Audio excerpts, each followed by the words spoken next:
They called it the Stratosphere, the tallest freestanding observation tower in America. 1,149 feet of concrete and steel punching through the desert sky like a needle. But here's what they don't tell you in the brochures. More than a dozen people jumped from that tower to their deaths. The man who built it lost everything he owned trying to keep it.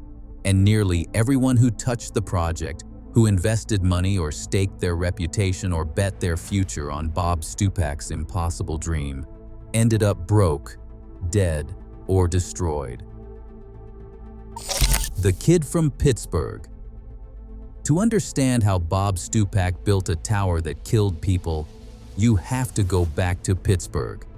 Back to 1922, when a Polish kid named Chester Stupak was hustling his way through the Great Depression, learning the only lesson that mattered: how to take a sucker's money and make him smile while you did it. Bob Stupak was born Robert Edward Stupak on April 19, 1942, in Pittsburgh, Pennsylvania.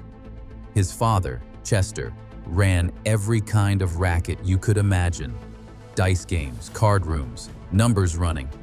Chester Stupak wasn't a gangster in the Al Capone sense. He was something more American than that. He was a hustler, a carnival barker, a man who understood that people wanted to believe they could beat the odds even when they knew they couldn't. Bob grew up watching his father work, watching him set up games at county fairs where the odds were rigged but legal, watching him smile at marks, shake their hands, take their money, and send them home, feeling like they'd had the time of their lives. Chester taught Bob the fundamentals: give them a show, make them feel special, and never, ever let them see how the game really works. By the time Bob was a teenager, he was working the circuit with his father, setting up games, running promotions, learning the psychology of the gamble. He learned that people don't gamble to win. They gamble for the story, for the chance to tell their friends about the time they almost beat the house, for the thrill of believing, just for a moment, that luck was on their side. In the early 1960s, Bob made his first trip to Las Vegas. He was barely 20 years old, and the city was still in its golden age. The Rat Pack at the Sands, mobsters running the count rooms, neon burning bright enough to make you forget the desert trying to kill you on all sides. Bob saw what his father had seen in those county fairs. Vegas was just a carnival on a bigger scale. And if you knew how to work the crowd, you could own the place. But Bob's first ventures in Vegas failed spectacularly. He opened a small casino in the early 1970s called Bob Stupak's world-famous historic gambling museum. It had a handful of slot machines, some gambling memorabilia, and Bob's natural gift for promotion. It went bankrupt within months. He tried again with another small joint. Same result: bankruptcy, creditors circling, Bob scrambling to stay one step ahead of the people he owed. Most men would have quit. Most men would have crawled back to Pittsburgh and found a real job. But Bob Stupak wasn't most men. He'd learned something from those failures. He'd learned that in Vegas, it didn't matter if you lost everything, as long as you could tell a good story about how you'd win it all back next time. And Bob Stupak could tell a story better than anyone. Vegas World and the Art of the Impossible Promotion. In 1974, Bob Stupak did something insane. He bought a tiny rundown motel on Las Vegas Boulevard called the Todd-Kill. It had 16 rooms and a coffee shop. Bob renamed it Bob Stupak's world-famous $1 million historic gambling museum and casino. And he started promoting it like it was the eighth wonder of the world. The place was a dump. But Bob understood something that the big casinos on the Strip did not. Middle-class Americans did not want luxury. They wanted a deal. They wanted to feel like they were getting away with something. So Bob created promotions that sounded too good to be true, and technically were. Stay 2 nights at Bob's casino, and you would get a free vacation package, round-trip airfare for 2 to Vegas, a rental car, a steak dinner, champagne, all for $99. How was that possible? Because Bob buried the costs in the fine print. You had to sit through a timeshare presentation. You had to gamble a certain amount. You had to buy into other packages. By the time you left, Bob had extracted far more than $99 from you. But you still felt like you'd won because the story you told your friends back home was about the free trip to Vegas, not the $500 you lost at the blackjack tables. In 1979, Bob tore down the Todd-kill and built something bigger. He called it Vegas World. It had 100 rooms, a casino floor, a showroom, and a theme that was pure Bob Stupak. Space-age kitsch, neon astronauts, slot machines shaped like rockets, cocktail waitresses in silver jumpsuits. It looked like a 1950s science fiction movie threw up in the desert. And people loved it. But the real genius of Vegas World was not the theme. It was the promotions. Bob ran newspaper ads across America offering vacation packages that seemed impossible. Fly to Vegas, stay at Vegas World, get $20 in gambling chips, $100 in food and beverage credits, a show ticket, and a chance to win a new car. Total price, $298 per couple. Newspapers investigated him. Consumer protection agencies questioned him. Competitors accused him of running a scam. But Bob was always one step ahead. Everything was legal, technically. The packages existed. The benefits were real. You just had to read the fine print. And by the time customers realized they were not getting quite what they thought, they were already in Vegas, already gambling, already having enough fun that they did not care. Vegas World became wildly successful, not because it was the fanciest casino or the most luxurious resort, but because Bob Stupak understood the American psyche better than anyone else in Vegas. He knew that people did not want to feel rich. They wanted to feel smart. They wanted to believe they had outsmarted the system, gotten a deal, beaten the house at its own game. Bob also understood publicity. In 1988, he challenged poker champion Amarillo Slim Preston to a televised poker game with a buy-in of $100,000. Bob lost spectacularly, but the publicity was worth millions. Bob Stupak was becoming a household name. Then came the motorcycle accident. On September 4th, 1995, Bob was riding his motorcycle near his home when a car pulled out in front of him. He crashed at high speed. His skull was fractured. His face was shattered. He was in a coma for weeks. Doctors told his family he would likely never wake up, and if he did, he would never be the same. Bob woke up. His face was rebuilt with metal plates and screws. His speech was slurred. His memory was damaged. But his ambition, his absolute belief that he could beat the odds, that was intact. And lying in that hospital bed, Bob had a vision, a tower, the tallest structure in Las Vegas, the tallest observation tower in America, a monument to himself that would make everyone forget about the Stardust, the Mirage, the Luxor. A building so tall, so impossible, that it would rewrite the Las Vegas skyline forever. He called it the Stratosphere, the tower. Hubris meets the sky. Bob Stupak announced plans for the Stratosphere Tower in 1991. The design was audacious. An 1,100-foot observation tower with a casino at its base, a revolving restaurant at the top, and thrill rides that would dangle passengers over the edge of the structure. It would be taller than the Eiffel Tower, taller than anything west of the Mississippi River, and it would sit on the north end of the Las Vegas Strip, right where Bob's Vegas World currently stood, in a neighborhood that most tourists avoided. The cost estimate was $100 million. Bob had maybe $20 million in assets. He needed investors. He needed financing. He needed partners who believed in his vision. So he did what he had always done. He sold them a story. He told investors that the Stratosphere would become the most visited attraction in Las Vegas, that tourists would flock to the North Strip just to ride the elevator to the top, that the observation deck alone would generate $50 million a year in revenue. That this was not just a tower, it was a destination, a landmark. The future of Vegas, rising from the desert like a monument to possibility itself. Some investors believed him. Grand Casinos Incorporated, a Minnesota-based gambling company, came on board. Lyle Berman, the CEO, saw potential in Bob's vision. They restructured the deal. They tore down Vegas World in 1995 and started construction on the Stratosphere Tower and Casino.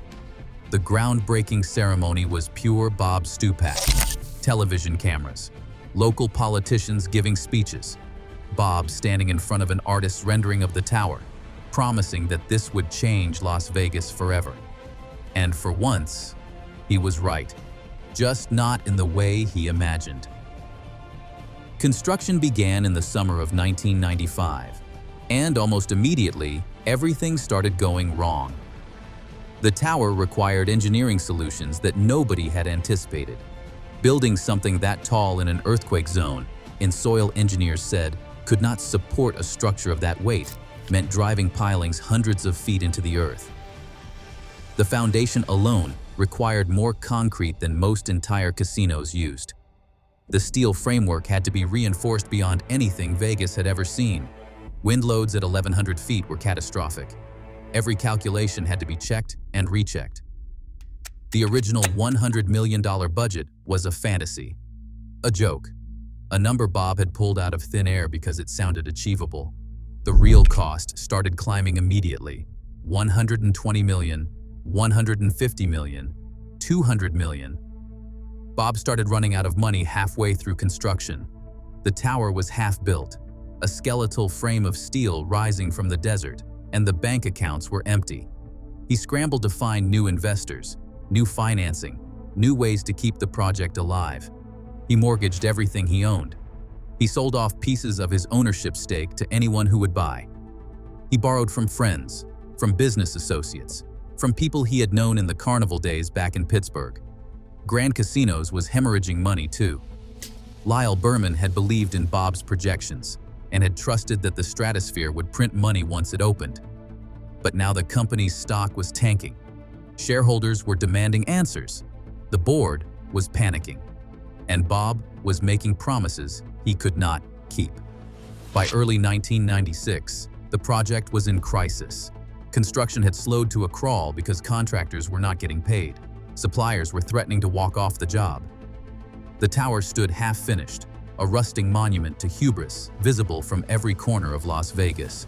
People drove past it and laughed. Bob Stupak's folly, the tower that would never open. And then the vultures arrived. Carl Icahn, the billionaire corporate raider, saw an opportunity. Icahn did not believe in Bob's vision. He did not care about the observation deck, the revolving restaurant, or the thrill rides. He saw a distressed asset that could be acquired cheaply and either finished profitably or stripped for parts. In mid-1996, Icahn began buying up debt and equity stakes in the Stratosphere project. He was cold, calculating, methodical. Every move was designed to increase his leverage, to tighten his grip on the project until Bob had nowhere left to turn. Bob fought back. He argued with the board. He tried to raise capital from other sources. He even approached competitors, rival casino owners who might want to block Icahn from gaining a foothold on the Strip. But nobody wanted to touch the Stratosphere. The project was cursed. Everyone could see it. By late 1996, Carl Icahn owned a controlling stake. He installed his own management team and made his own decisions about how to finish construction. And Bob Stupak, the man who had dreamed the tower into existence and had staked everything on his vision, was pushed to the sidelines. He retained a small ownership stake, maybe 3 or 4%, enough to attend board meetings, but not enough to influence anything. He watched Icahn's people make decisions about his building, his dream, and there was nothing he could do. The tower was rising toward completion, and Bob had been erased from it. The final construction costs exceeded $250 million, more than double the original estimate. The casino at the base was massive, 97,000 square feet. The hotel tower had over 2,000 rooms. The observation deck sat at 844 feet, with indoor and outdoor viewing areas. The top-of-the-world restaurant rotated 360 degrees, offering panoramic views of the Las Vegas Valley. It should have been Bob's crowning achievement. Instead, it became his gravestone. The Stratosphere Tower and Casino opened on April 30th, 1997. The grand opening was a complete disaster. Thousands of people showed up. The media was there. The mayor gave a speech, but the casino was chaos. Many slot machines were not working. The table games were understaffed. The hotel rooms were not finished. Guests checked in and found construction equipment still in their bathrooms. The observation deck elevators kept breaking down. Lines stretched for hours. People waited 3 or 4 hours just to ride to the top, and when they finally got there, half the viewing areas were still closed for construction. Worse, the location killed them. The Stratosphere sat on the north end of the Strip past the Sahara, in an area where foot traffic died. Tourists walking the Strip would get to the Stratosphere and turn around. They would not cross that dead zone.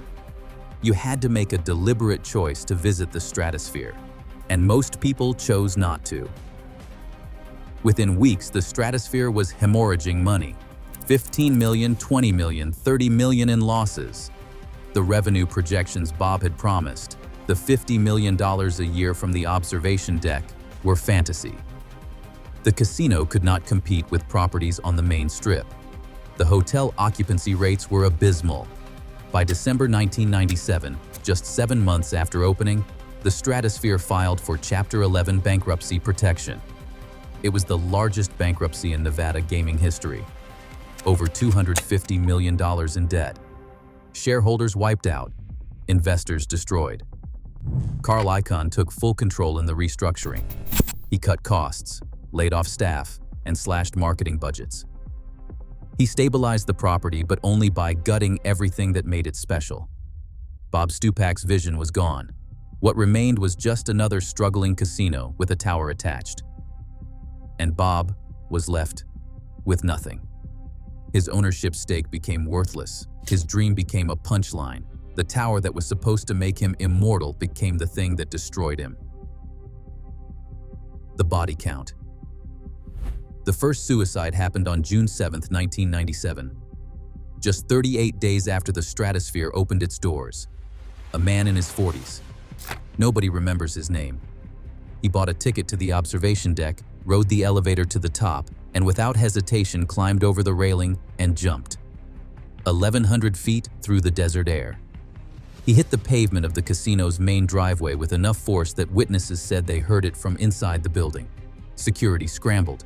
Management panicked. The police came and went. The body was removed. The blood was cleaned up. And the Stratosphere opened the observation deck again, the next day like nothing had happened. That's Vegas. The show goes on. The second suicide came in October. A woman this time, early 30s. She had lost everything at the casino downstairs, $40,000 in a single weekend. Money she did not have. Money she had borrowed. Money that belonged to someone else. She took the elevator up, looked out over the city one last time, and stepped off the edge. Then another. Then another. By the end of 1998, 4 people had jumped from Bob Stupak's tower. The Stratosphere started installing higher barriers, security cameras, panic buttons. They posted guards on the observation deck. They trained staff to watch for warning signs. People lingering too long at the railing. People who looked too calm, too resolved. But the jumpers kept coming. A college student from California who had driven to Vegas on spring break and lost his tuition money. A divorced father facing bankruptcy who wanted his ex-wife to know he had been standing on top of the world. When he made his final decision. A 60-year-old retiree with terminal cancer who chose the Stratosphere over hospice. By the early 2000s, the Stratosphere had become known as the Suicide Tower. Local news stations stopped reporting every jump because there were too many. The casino stopped releasing numbers because the publicity was killing business. But everyone in Las Vegas knew. If you wanted to end it in the most dramatic way possible, you went to Bob Stupak's tower. To date, More than a dozen confirmed suicides have occurred at the Stratosphere Tower. Some estimates put the number closer to 20. The exact count is disputed because the casino does not publicize every death and does not confirm every rumor. But the pattern is undeniable. The tower Bob built to celebrate life, to give people a view of the world from 1,100 feet up, became the most popular suicide destination in Nevada. But the deaths were not limited to the jumpers. Bob's business partners started dying too. And not just dying, destroying themselves, losing fortunes, watching their lives collapse in ways that felt biblical. Lyle Berman, the Grand Casino's CEO who had believed in Bob's vision, watched his company implode under the weight out of the Stratosphere's losses. Grand Casino's stock plummeted from $30 a share to $3 in less than a year. Shareholders sued. The board forced a merger with Hilton Hotels. Berman walked away with his reputation in tatters. He survived financially, but the Stratosphere marked him.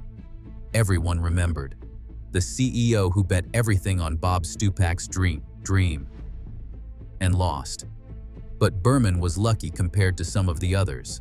A Phoenix real estate developer named Richard Harmon had invested $2 million in the Stratosphere project, money he had borrowed against his commercial properties. When the casino filed for bankruptcy, Harmon's stake became worthless overnight. His lenders called their loans. His properties went into foreclosure. Within 6 months, Harmon was bankrupt. Within a year, he was dead. Heart attack, the doctor said. 52 years old. But everyone knew what really killed him. The Stratosphere. A Las Vegas contractor named Vincent Taggart had built portions of the tower's foundation. He'd extended credit to keep the project moving when Bob ran out of money, believing he'd get paid when the casino opened. He never did. The bankruptcy court settled his claim for 12 cents on the dollar. Taggart's construction company collapsed. He laid off 60 employees. He lost his house. He lost his marriage. In 2001, Taggart was found dead in his apartment from a drug overdose. The coroner ruled it accidental. Friends said it was suicide. Either way, the Stratosphere had claimed another victim. The list grew longer. An accountant who had worked on the Stratosphere's books had died in a car accident on his way home from a deposition in the bankruptcy proceedings. A marketing executive who had helped launch the casino's opening campaign had a nervous breakdown and never worked again. An investor from Minnesota lost his life savings and shot himself in a hotel room at the Riviera. Some of the deaths were natural causes, heart attacks, strokes, cancer. But the timing felt wrong. The pattern was impossible to ignore. Everyone who touched the Stratosphere seemed to suffer for it. Investors lost fortunes. Partners lost their businesses. Employees lost their jobs. And some lost their lives. People started calling it the curse of the Stratosphere. Some said Bob had built the tower on sacred ground, that the land itself was angry. Others said it was karma, that Bob had spent his entire life taking people's money with his impossible promotions, and the universe was finally settling the debt.